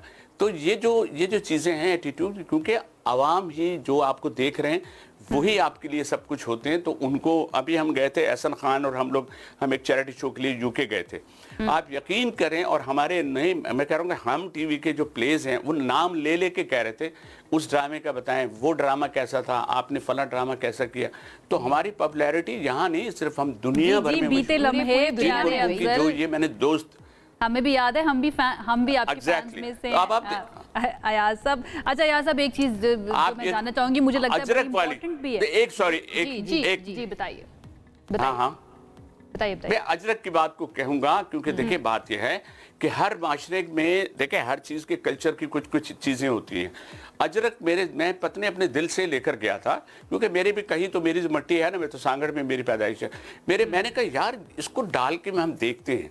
यकीन की जगह जब मैंने उसको पहनाया, वो तो वीडियो के क्लिप बड़ा छोटा है, अरे अल्लाह भाई वो मुझसे पहले भाकुर पाना कहते हैं, गले मिलना। तो मैंने कहा अरे हल मूसा गढ़ भाकुर पाए, तो वो कहता है यार भाई आपको तो सिंधी बड़ी अच्छी है। तो ये सारे जो जश्न में दे रहा था, मैं पूरे पाकिस्तान की नुमाइंदगी कर रहा था, मैं सिर्फ सिंध की नहीं कर रहा था, क्योंकि हम पाकिस्तान से गए थे। लेकिन अच्छा वो उसकी भी सोच ऐसी है, तो ये नहीं है। लेकिन हमारी व्यूअरशिप ये बता दें, पाकिस्तान से बढ़ के और कोई कहीं पर इतने अच्छे ड्रामे नहीं बनते जो बिल्कुल ऐसे ही। अच्छा अयाज साहब, यहाँ पर ये बड़ा इंपॉर्टेंट है कि वो सियासतदान जो दीवारें खड़ी करते हैं ना, एक आर्टिस्ट इतनी कुव्वत या इतनी उसके पास एक पावर होती है कि वो उन दीवारों को पेंट कर सकता है, गिरा नहीं सकता तो एटलीस्ट पेंट कर सकता है, ताकि खूबसूरत लगे, एस्थेटिकली बड़ा खूबसूरत लगता है। अच्छा अयाज साहब, बड़ा इंपॉर्टेंट मेरा सवाल है हमारी शोबिज इंडस्ट्री के बारे में, वो ये है कि हम यंगस्टर्स को तो देखते हैं कि उनको एक वक्त आता है, बड़ा उनको उरूज भी मिलता है, अच्छे पैसे भी कमा लेते हैं, लेकिन जब एजिड आप होने लगते हैं और किरदार जो हैं आपके थोड़े से मुख्तलिफ, हीरो से थोड़ा आप ज़रा हीरो का भाई और हीरो का बाप की तरफ बनना शुरू हो जाते हैं, एजिड आपके किरदार होना शुरू हो जाते हैं, आपको लगता है थोड़ी इंपॉर्टेंस भी कम होती जाती है हमारी शोबिज़ इंडस्ट्री में, है ये? बिल्कुल आप सही कह रही हैं, और मेरी ठीक है, मैं जब घर पे बाप बन गया हूँ तो क्या मैं ड्रामों में बाप नहीं बन सकता? मैंने इतने ड्रामे देखे, उसमें 2-3 लोग हैं मुसलसल। आप किसकी तरफ इशारा कर रही हैं? नहीं ये तो नहीं, अब ये तो देखें, आप बिल्कुल सही कह रही हैं, लेकिन ये जो है ना, जब ऐसा कंट्रोवर्सी शुरू हो जाए तो इंसान को खुद ही समझ लेना चाहिए। अब वो 2-3 लोगों का जो चल रहा है वो कितना चलेगा, उनसे कहें दौड़ाएं, उसके बाद 2 डायलॉग, किसका चल रहा है, जॉगिंग करवाएं, फिर डायलॉग बुलवाएं। आप किसकी बात कर रहे हैं, जरा बता दें। पता नहीं क्या, सानिया सईद से मिलता जुलता नाम है। अच्छा चलिए ये बता दें, आपका फेवरेट जो है ना राइट नाउ जो यंगस्टर्स हैं एक्टर्स, वो कौन है? हाँ फेवरेट में एक्चुअली मैं आपको सही बताऊं, मैं ड्रामे देखता हूँ कम, लेकिन मैंने देखा हुमायूं, जैसे हुमायूं सईद हैं, देखिए मेरे मुझे सही भी निकल गया नाम, लेकिन बात पता क्या है, हर ड्रामा हर एक का ठीक नहीं होता, अच्छा नहीं होता, और पॉपुलैरिटी भी नहीं आता। लेकिन मैं समझता हूँ, मुझे याद है कि मैंने वो जो बाप का रोल ज़्यादा कर रहे हैं, जिनके बेटे भी काम कर रहे हैं, उनका नाम क्या है, जहन में नहीं आ रहा, आप बताइए, यूँ जो आंखें छोटी करके बोलते हैं, नुमान एजाज। अब नुमान एजाज के साथ हमने बताए पसे आईना ड्रामा किया था, उसमें जब वो नए वो आए थे कराची, बहुत से आर्टिस्ट आके, कराची तो आपको पता है सबका गढ़ है, तो अब वो आए ना, तो वो हमारा उनका सीन था एक, अब मैं देख रहा था वो बात करते हुए आंख छोटी कर रहे थे, क्यों? क्योंकि हम दोनों एक दूसरे का स्क्रिप्ट पकड़े हुए थे। वो कह रहे हैं यार जो तो मेरा तो मैंने सही पकड़ा था, मैं जब करूँ तो वो ना मेरा स्क्रिप्ट ऊपर नीचे करते। तो ये जितने बड़े आर्टिस्ट हैं, यकीन करें सबके साथ मैंने काम भी किया है, वो भी है। अब मैं जो गैप आया है तो अब वो गैप पूरा करूंगा। नाम जो आपको लगता है कि ये इनको देखकर मैंने काम सीखा या इनसे मैं इंस्पिरेशन लेता हूँ, वो कौन से नाम है? देखिए मैं तो उन पे लूंगा ना, फिर मैं अपनी एज के हिसाब से सोच के लूंगा। तो जैसे कि तलत हुसैन हैं और नुमान इजाज के आजकल के जो प्लेस हैं जो मैंने देखे हैं, और पवी भाई हैं, तो ये हैं। हाँ, और एक जो भी मतलब मैं समझता हूँ ज्यादा ऐसे रोल, तलत भाई तो मेरे बहुत फेवरेट भी थे, हमने उनके साथ जो प्ले किया, उनका जरा ये था। आपकी फेवरेट लिस्ट में सिर्फ मेल एक्टर्स हैं? फीमेल के लिए फीमेल में मुझे ना डॉक्टर ने परहेज बताया। फीमेल में मुझे एक एक्ट्रेस हैं जो एक्टिंग, मुझे नाम पता नहीं आ रहा इस वक्त जहन में, इंडिया में भी जिन्होंने काम किया था। ठीक है, कितनी सारी हैं, हानिया है, माहिरा है, सबा कमर है, सबा कमर है, किसी एक का नाम ले दें। सबा कमर ने 2-3 ड्रामे देखे थे, अच्छा बहुत अच्छा काम किया, बहुत अच्छा काम करिए। और अयाज साहब आप ये बात कर रहे थे कि बहुत सारे लोग हैं जो अच्छा काम कर रहे हैं, आप भी हमारे लेजेंड हैं सर। हम आपको बचपन से देखते आ रहे हैं और हम आपके फैंस में से हैं। अल्लाह करे आप इसी तरह से मजीद अच्छा काम भी करते रहें। Thank you so much. Thank you Ayaz साहब। अयाज खान साहब हमारे साथ मौजूद है, और सिर्फ हमारे शो में आने के लिए नहीं, जितना भी आपने आज तक काम करियर के अंदर लोगों को एंटरटेन करने के लिए बहुत बहुत शुक्रिया। अयाज खान साहब हमारे साथ मौजूद है। आई होप आपने एंजॉय की होगी उनकी गुफ्तगू हमारे साथ, और उनका ये जो जेस्चर था दुबई में हमें नजर आया इंडियन आर्टिस्ट जॉनी लीवर के साथ। बिल्कुल ऐसा ही है। एंटरटेनमेंट की बात हो रही है तो थोड़ी एक और भी एंटरटेनमेंट का, आपको पता है ना, थोड़ा टॉर्चर की बात भी कर लिया। आयशा, मैं एंटरटेनमेंट की बात कर रही हूँ क्योंकि क्रिकेट भी हमारे लिए पूरी एक एंटरटेनमेंट पैकेज होती है। भैया हम पहला वाला टेस्ट जीत चुके हैं। आयशा क्यों आप भूल? अच्छा नहीं, मैं वो पहले वाले पिछले स्पेल से नहीं निकल पाई हूं। नहीं आपने जाना। बारात जी रावलपिंडी क्रिकेट स्टेडियम में पाकिस्तान और जनूबी अफ्रीका के दरमियान दूसरा टेस्ट मैच आज खेला जा रहा है, और स्टेडियम में शायकीन की एंट्री भी जो है वो फ्री कर दी गई है। अब लोग बड़ी तादाद में वहां पर देखने के लिए पहुंच रहे हैं। मैच की थोड़ी सी सूरत हाल मैंने जब तक देखी थी, वो इमामुल हक जो है वो आउट हो चुके थे। अभी क्या सूरत हाल है, ये वहां पर मौजूद है हमारे नुमाइंदे मोहम्मद जरीफ, उनसे जरा जान लेते हैं। जरीफ बताइए, कितनी बड़ी तादाद में लोग आ रहे हैं देखने के लिए? देखिए ये रावलपिंडी का पिंडी क्रिकेट स्टेडियम है, जहां पाकिस्तान और जनूबी अफ्रीका की टीमों के माबैन दूसरा टेस्ट मैच खेला जा रहा है। और आज के मैच की खास बात यह है कि रावलपिंडी के शायकीन क्रिकेट के लिए आज मैच की जो एंट्री है वो फ्री कर दी गई है। और शायकीन क्रिकेट जो है वो स्टेडियम में सुबह ही यहाँ पर स्टेडियम के बाहर पहुंचना शुरू हो गए थे। यहाँ पर सिक्योरिटी के जो है फुल प्रूफ इंतजाम किए गए हैं। रावलपिंडी पुलिस के 5500 एहलकार और अफसरान को तैनात किया गया है, जबकि ट्रैफिक पुलिस के 367 जो एहलकार हैं उन्हें भी तैनात किया गया है। पिच जो है वो बताया जा रहा है कि स्पिन बॉलिंग के लिए साजगार है, जबकि साथ साथ ये भी बताया जा रहा है कि फास्ट बॉलिंग को भी जो है ये पिच मदद देगी। दोनों टीमों के दरमियान ये इंतहाई दिलचस्प मुकाबला जो है वो रावलपिंडी के शायकीन क्रिकेट को देखने के लिए मिलेगा। मरी रोड जो अल्लामा इकबाल पार्क है, यहाँ से शायकीन क्रिकेट के लिए रास्ता रखा गया है बाकायदा। यहाँ पर जो है वो टेंट और दीगर जो है वो खारदार तारे लगाकर रास्तों को बंद किया गया है। तमाम अफराद को बाकायदा सिक्योरिटी चेकअप के बाद ही स्टेडियम जो है वो जाने की इजाजत दी जा रही है। जी बिल्कुल सही है जी। चेकिंग का जो निजाम है वो बड़ा जबरदस्त है ताकि सिक्योरिटी के मामलात को देखा जा सके। थोड़ा सा मैच के बारे में बता दें। हाँ बताएं ना। अच्छा सिचुएशन ये है, पाकिस्तान के 65 रन हो चुके हैं, एक खिलाड़ी आउट है, अब्दुल्ला शफीक और इमामुल हक आउट हो चुके हैं। अब्दुल्ला शफीक इस वक्त क्रीज पर मौजूद हैं और शान मसूद इस वक्त क्रीज पर मौजूद है। शान मसूद ने 17 किए हैं और अब्दुल्ला शफीक 29 पर राइट नाउ खड़े हुए हैं। इमाम सिर्फ 17 रन ही बना सके। हमें याद है कि पहले टेस्ट के अंदर नर्वस 90s का शिकार हुए थे पहली इनिंग में, दूसरी इनिंग में भी वो कुछ खास नहीं कर पाए थे। अब दूसरे टेस्ट मैच की पहली इनिंग में 17 पर आउट हो चुके हैं। राइट नाउ ये सिचुएशन, बिल्कुल यही सिचुएशन है। जरीफ का हम शुक्रिया अदा करेंगे और ब्रेक की तरफ जाएंगे। ब्रेक से जब वापस आएंगे दीगर सेगमेंट्स हमारे पास मौजूद है, उन पर बात करेंगे। Stay with us. ब्रेक के बाद आपको कहेंगे खुशामदीद। एक बड़ा मसला हमने डिस्कस करना है आज इस सेगमेंट में, कॉमन मसला है, बहुत मसले लेकर आती हैं सबका। बहुत ग्रे हेयर का मसला है आपका, मुझे ये बताएं।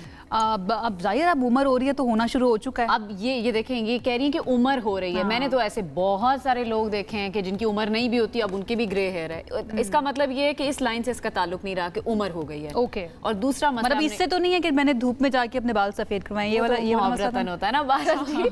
अब ये जो मसला है ना बालों के सफेद होने का और फिर हेयर फॉल भी, बालों के गिरने का, ये बड़ा आम हो चुका है। अब तहकीक ये बताती है कि तकरीबन 25 से 30% अफराद ऐसे हैं 30 साल की कम उम्र जिनकी होती है और फिर उनके बाल जो हैं वो झड़ने शुरू हो जाते हैं या सफ़ेद होने शुरू हो जाते हैं। तो ये बड़ा नंबर है 30 साल से कम उम्र लोगों के लिए। माहिरीन इसकी जो बड़ी वजह बता रहे हैं वो जीनियाती अवामिल हैं, ज़हनी दबाव है यानी स्ट्रेस जिसको हम कहते हैं, नींद की कमी है, ग़िज़ाइयत की कमी, वही जो आपका पूरा लाइफस्टाइल है ये उसकी। अच्छा, क्या क्या कमी हो सकती है आपके अंदर? विटामिन B12 की कमी हो सकती है, आयरन की कमी हो सकती है, जिंक की कमी शामिल हो सकती है। लेकिन हम ये ज़रा समझने की कोशिश करेंगे कि ऐसा क्या कर रहे हैं हम जिसकी वजह से हमारे अंदर ये कमियां हो रही हैं, या फिर 30 साल से कम, या कुछ मैंने बच्चे भी ऐसे देखे हैं जिनके बाल जो है ना वो बिल्कुल सफ़ेद हुए होते हैं। तो उसकी रीज़न क्या है? क्या सिर्फ स्ट्रेस रीज़न है या इसके अलावा भी रीजन हो सकती हैं? ये हम जानने की कोशिश करेंगे। लेकिन सिर्फ अर्ली ग्रेइंग ऑफ हेयर की बात करेंगे, हेयर लॉस की भी बात करेंगे कि वो इतना ज़्यादा स्पेशली आजकल के मौसम के अंदर क्यों हो रहा है। इस पर बात करने के लिए हमारे साथ मौजूद हैं डॉक्टर इशरत अबूज़र साहिबा, हमारे साथ स्टूडियोज में मौजूद हैं, उनको वेलकम करेंगे। अस्सलाम वालेकुम डॉक्टर साहिबा। वालेकुम, कैसी हैं आप? बिल्कुल ठीक, आप कैसे हैं बेटा? बिल्कुल ठीक ठाक। वैसे हमने ग्रे हेयर्स की बात करनी है और आपका देख के तो मुझे लग रहा है कि आपने स्टाइल के लिए रखे हुए, ऐसे ही है? जी, मैंने ग्रे हेयर है, मेरे ग्रे हेयर्स हैं। मेरे ग्रे हेयर्स हैं। आई एम अ दादी, आई एम 60 years old। अच्छा, ये doesn't look like, बिल्कुल you doesn't look like दादी। माशाल्लाह, आपने बहुत अच्छा मेंटेन किया है। सबसे पहले तो क्या रीजंस हैं अर्ली ग्रे हेयर की, अगर हम बात करें तो वो क्या रीजंस हैं? इसमें आयशा अर्ली ग्रे हेयर्स अगर हम कहें कि एक कोई रीज़न ऐसा नहीं है, क्योंकि आप आम लोगों को बताने के लिए अगर हम ये कह दें कि ये रीज़न है और ये इसका ट्रीटमेंट है, ऐसा नहीं है।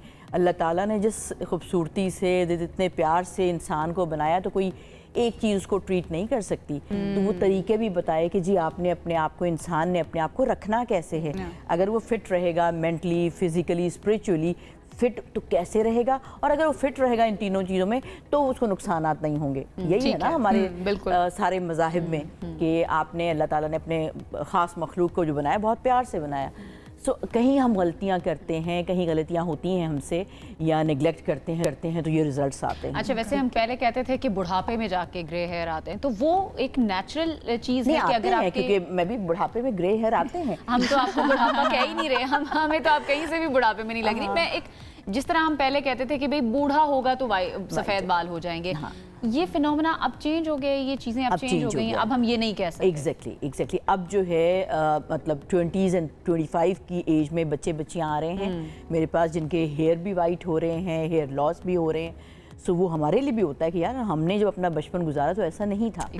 सो उसकी बहुत बड़ी रीज़न ये है कि ओल्ड एज में हम कहते हैं बूढ़ा होता है तो क्यों बाल सफ़ेद हो जाते हैं, बिकॉज ओल्ड एज में सारी बॉडी स्लो हो जाती है। तो नेचुरल फिनोमेना है कि आपकी बॉडी जो है स्लो हो रही है, आपके सेल वीक हो रहे हैं, कोलेजन लूज कर रहे हैं आप। Not only collagen, the bone, the muscle, उसमें परेशानी वाली बात नहीं, वो नेचुरल एक मैकेनिज्म है, ठीक है। और पता है सब इंसान को कि ये अब तेज भाग भी नहीं सकता, चल भी नहीं सकता, ऐसा सा चल रहा है, तो उसके सारे सेल स्लो हो गए। It's going towards the end.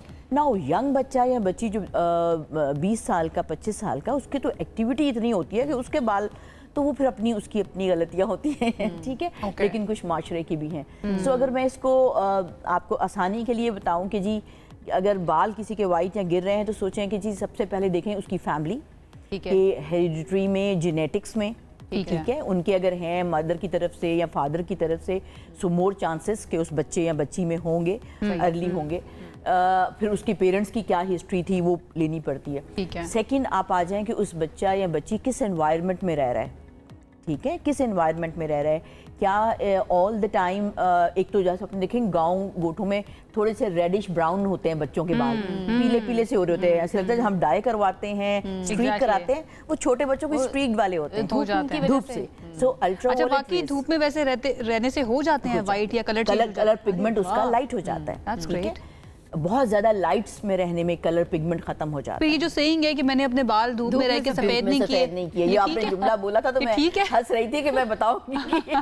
Okay, सो वो है कि किस एनवायरनमेंट में रह रहे हैं। अब एनवायरनमेंट में सिर्फ धूप नहीं है, एनवायरनमेंट में आपके इर्द गिर्द जो आप सांस ले रहे हैं, किस किस्म का पोल्यूशन क्या है, जो आप खा रहे हैं उसके अंदर क्या इंग्रेडिएंट्स है, क्या केमिकल्स हैं, जो पी रहे हैं पानी या जो ड्रिंक्स वगैरह उसके अंदर क्या इंग्रेडिएंट है, जहां आप रह रहे हैं आप कितने आर्टिफिशियल इन्वायरमेंट में आपको एयर मिलती है प्योर, जो लॉन में सांस इस तरह का आता है कि कंटिन्यूस आप मेंटल हेल्थ भी बड़ी बंद कमरों में है, क्योंकि मेंटल हेल्थ का ताल्लुक अनम उससे है कि जब आप अंधेरे में बंद जगह पे रहते हैं, कन्फाइंड जगह पे, तो आपके बॉडी के जो हार्मोन्स हैं, न्यूरोट्रांसमीटर होते हैं, वो चेंज होना शुरू होते हैं और डिप्रेशन की तरफ जाना शुरू होता है। कलर क्यों चेंज होता है? अगर हम डिटीरियोरेशन की बात करें तो वो बाल का ख़राब होना या टूटना समझ में आता है, कलर का जाने इसका क्या मतलब है? अच्छा ठीक है।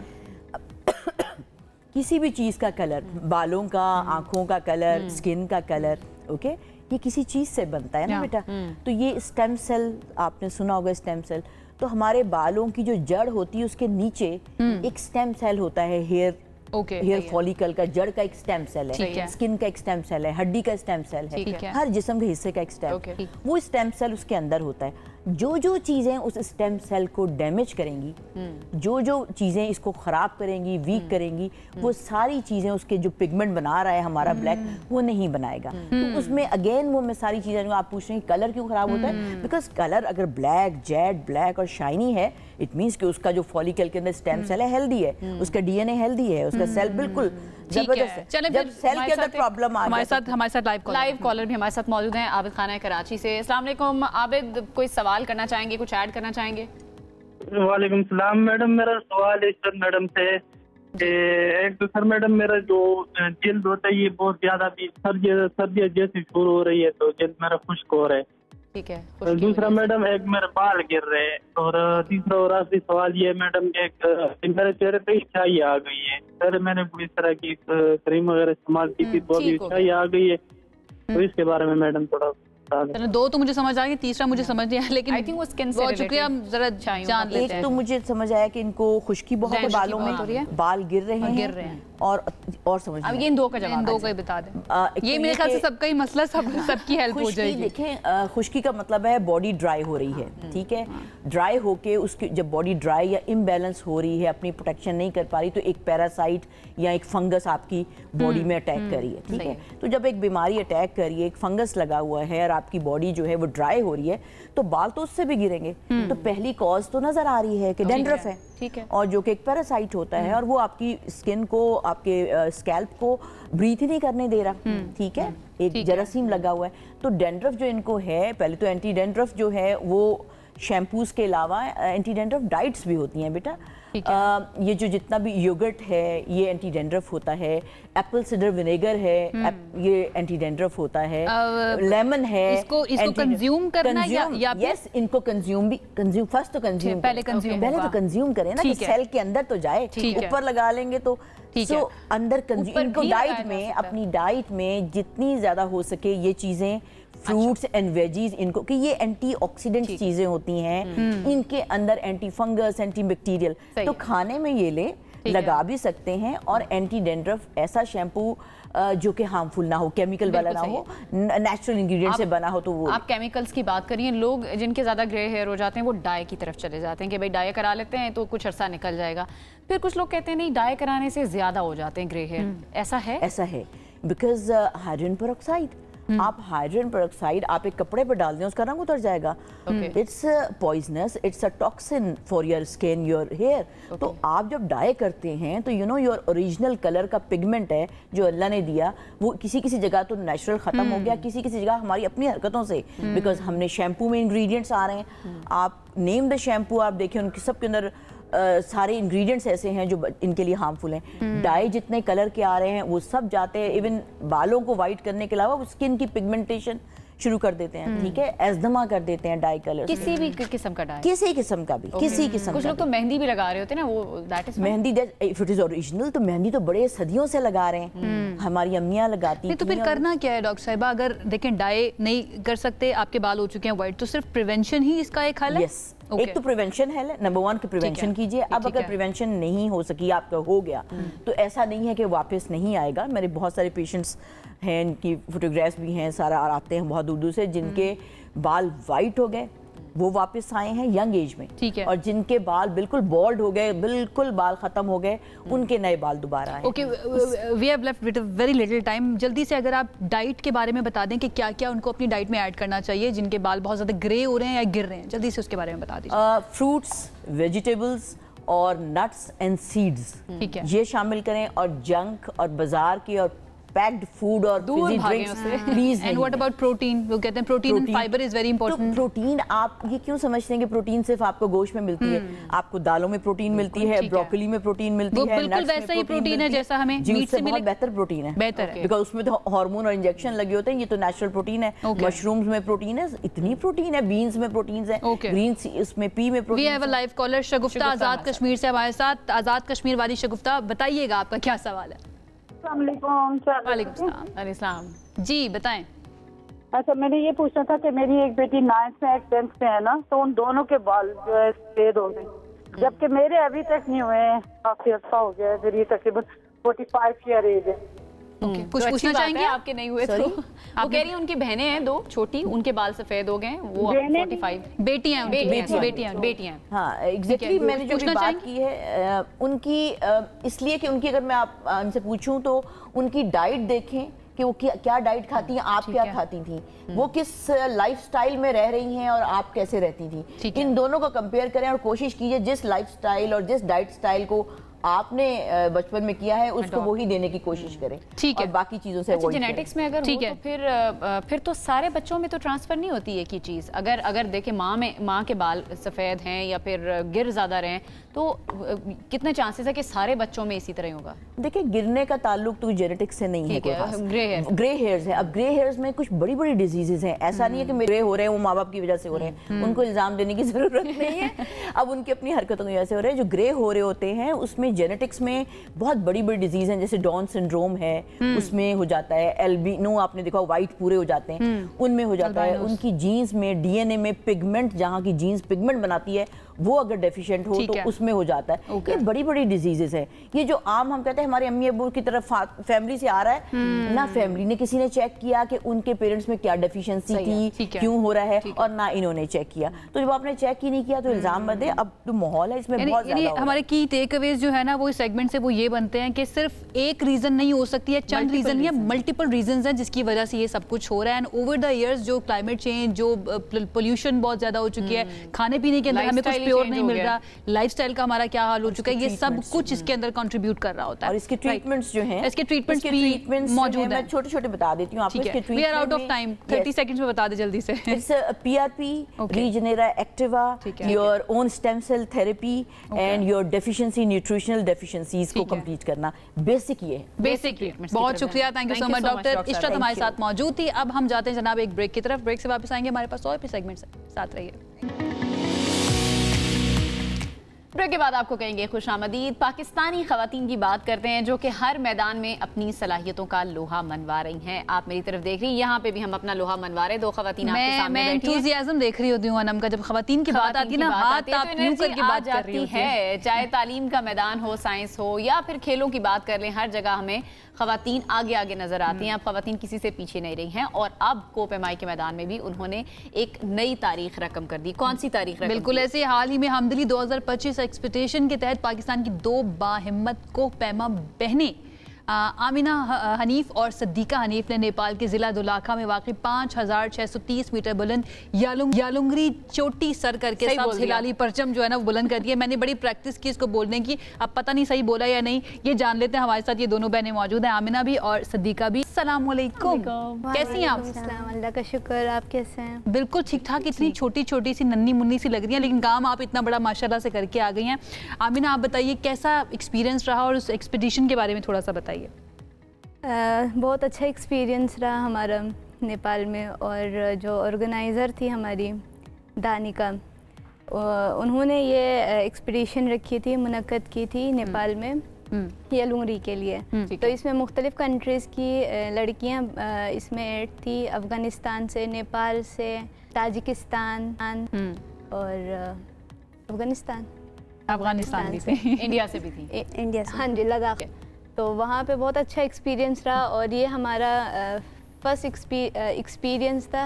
अब वो हमारे साथ साथ होते हैं हर एक्सपीडिशन में, तो ये उनके बगैर था। और ये सिद्दीका का फर्स्ट टाइम एक्सपीडिशन था। अरे वाह, आपका कैसा रहा फिर एक्सपीडिशन, वो भी नेपाल में, घर से दूर? छोटी सी लग रही है, कहाँ पहाड़ियों चोटियों में निकल गई।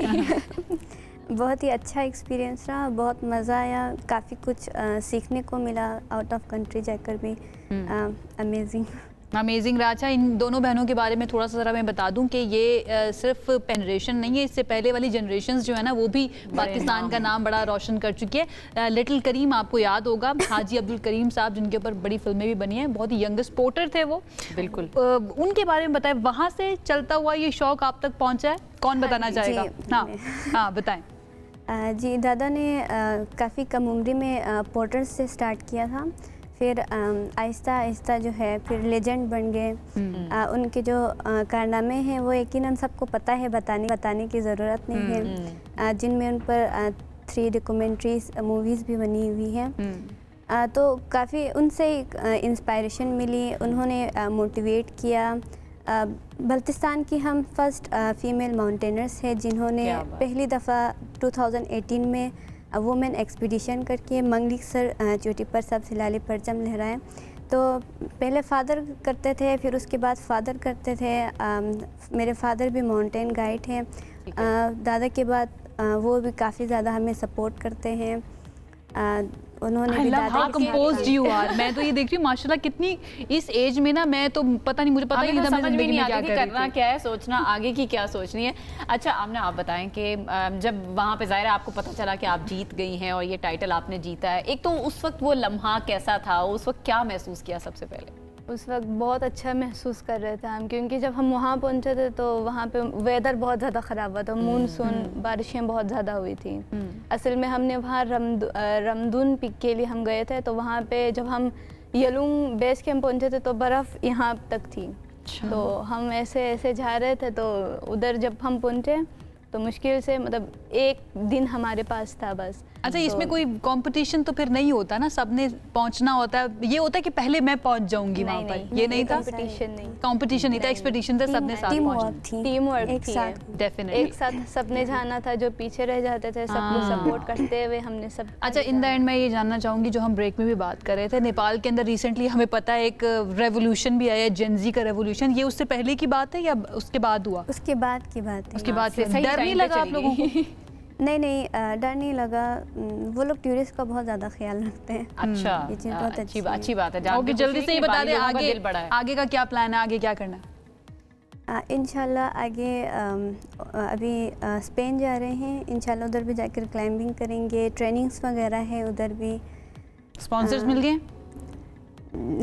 हमारी अपनी एनजीओ है, तो हम उनके थ्रू करें, little Karim cerebral foundation. That's great, बहुत शुक्रिया, thank you so much and very best for the future. अल्लाह करे इसी तरह से आप दादा से भी ज़्यादा नाम जो है ना वो पाकिस्तान करें। जनाब, ये दोनों बहनें थी और बहुत ही अच्छा लगता है जब भी इस तरह के गेस्ट हमारे सामने आते हैं, इस तरह के अचीवर्स हमारे सामने आते हैं, क्योंकि इससे इंस्पिरेशन मिलती है कि ये इतनी यंग एज में अगर ये कर सकते हैं तो फिर डेफिनेटली हमारे लिए तो हमारे पास एक्सपीरियंस भी है और उसके साथ साथ आपके इतने रिसोर्सेज भी हैं कि आप बहुत कुछ कर सकते हैं। इसके साथ ही हमें इजाज़त दीजिए, इंशाल्लाह आपसे करेंगे दोबारा मुलाकात। अपना ख्याल रखिए, अल्लाह हाफ़िज़।